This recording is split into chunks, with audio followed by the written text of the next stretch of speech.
दर्शकों, दिल्ली विधानसभा चुनाव की बात करें तो राजनीति बहुत गर्म है। जनता भी असमंजस में है कि किसको बिठाएं और किसको उखाड़े।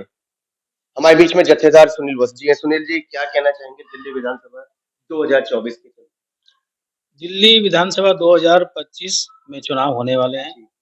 मेरी भावना तो यह है कि जो भी सदस्य, जो भी कैंडिडेट हमारा आता है, वो साफ छवि हो और उसकी योग्यता बहुत अच्छी हो, उसको समझ हो, मतलब अपने क्षेत्र की, लोगों से घुला-मिला हो, उनकी समस्याओं को सुने, उनके काम क्या, उनके कामों को करे कम से कम। जो भी हमारा फंड क्षेत्र का आता है, कम से कम उसमें से 50% तो क्षेत्र में लगे, क्षेत्र का विकास हो।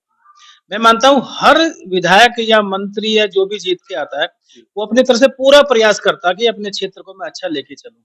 लेकिन कहीं न कहीं वो चीज़ें ना पब्लिक को पसंद नहीं आती। लेकिन पब्लिक के अनुरूप ही करना चाहिए, उनके जो अनुसार ही काम करना चाहिए। उनकी समझ क्या है, उनको समझना चाहिए। दिल्ली की अगर हम बात करें तो दिल्ली के अंदर इस समय 3 पार्टी, कांग्रेस, भाजपा और आम आदमी। क्या माना जाए, परिवर्तन होके रहेगा इस बार? देखो, तीनों पार्टियाँ अपनी-अपनी ताकत का स्वरूप आज़मा रही हैं।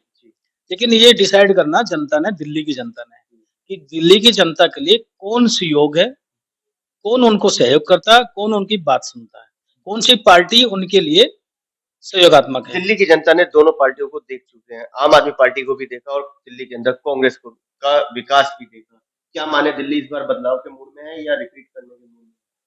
देखो, बदलाव तो मेरे हिसाब से अब की बार जनता ने कुछ सोचा हुआ है। वो किस हद तक सोचा हुआ, मैं उसके बारे में इतना नहीं कह सकता।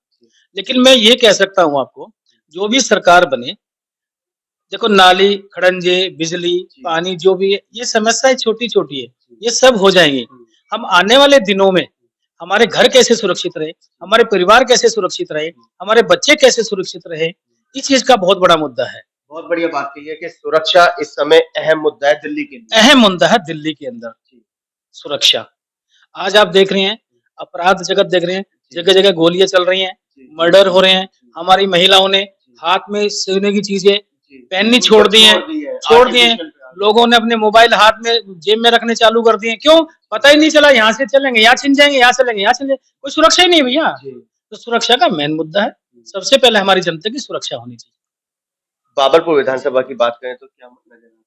देखो, बाबरपुर विधानसभा का एक अलग विषय है।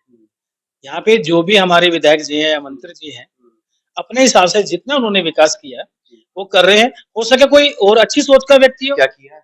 और अच्छी सोच का व्यक्ति है, कोई अच्छा और कार्य करे। मैं पक्ष में उसकी बात नहीं कर रहा। भाई, हो सके कोई अच्छी सोच का व्यक्ति हो, कोई अच्छा काम करे। क्या विधानसभा बदलाव के मूड में बैठी है बाबरपुर? देखो, ये मैंने क्योंकि आप भी जगह-जगह जाते हैं और वरिष्ठ लोगों के बीच में बैठते हैं, आम लोगों के बीच में भी बैठते हैं, क्या नज़र आता है? नहीं, बिल्कुल आप सही कह रहे हैं। मैं एक सामाजिक व्यक्ति हूँ, समाज के लोगों से मेरा दिन-प्रतिदिन मेरी बैठ के मीटिंगें चलती रहती हैं और सभी से मेरी बात होती है। लेकिन बाकी इस विषय में अभी मैं कुछ नहीं कहूँगा। परिवर्तन ना परिवर्तन, इस विषय में भी कुछ सुरक्षा के नज़रिए से बाबरपुर कितना सेफ है? सुरक्षा की नज़र पे तो सुरक्षा में तो ध्यान देना चाहिए। सुरक्षा में ध्यान देना चाहिए। जी, बिल्कुल। और सबसे बड़ी क्या, हमारे जो दिल्ली में है या आस-पास है, एक जाम की बहुत समस्या है। जाम पे ध्यान देना बहुत ज़रूरी है। इसकी एक योजना बननी चाहिए। जाम के पीछे काम देखा जाए तो एंक्रोचमेंट नज़र आता है। एंक्रोचमेंट, रोडों का एंक्रोचमेंट है। अवैध तरीके से रोड को घेर लिया है। लोगों को निकलने की जगह नहीं है। ठीक है जी? एक सिस्टम जो फुटपाथ तो खत्म ही हो चुके हैं। फुटपाथ तो नहीं है। चलने के लिए पैदल यात्रियों को जगह ही नहीं है, कहाँ चलेगी वो? रोडों पे आते-आते जगह घिर गए हैं। तो उनकी तरफ भी सरकार को ध्यान देना चाहिए। उन रोड को क्लियर कराए, जाम लगे, जिसको अपने गंतव्य तक पहुँचना है, समय तक वहाँ पहुँचे और काम करे अपना। सुनील जी, चलते-चलते आज दिवाली है, क्या शुभकामनाएँ? नहीं, मेरी तरफ से सभी देशवासियों को देव दिवाली की बहुत-बहुत हार्दिक शुभकामनाएँ। आप सुख समृद्धि से अपना जीवन व्यतीत करें। आपका आशीर्वाद और हम सबको मिलता रहे। तो ये थे हमारे बीच में जत्थेदार सुनील वस्त जी, जिन्होंने साफ-साफ कह दिया है कि विकास एक तरफ है, लेकिन सुरक्षा सबसे पहले है। आज महिलाओं की बात करें या पुरुषों की बात करें, मोबाइल वास्तव में जो हाथ में होते थे, वो जेबों में पहुँच चुके हैं और जो गले में सोने का हार होता था, वो आर्टिफिशियल हारों में तब्दील हो चुका है। ये बहुत चिंता का विषय है। कैमरामैन पवन शर्मा के साथ राहुल शर्मा।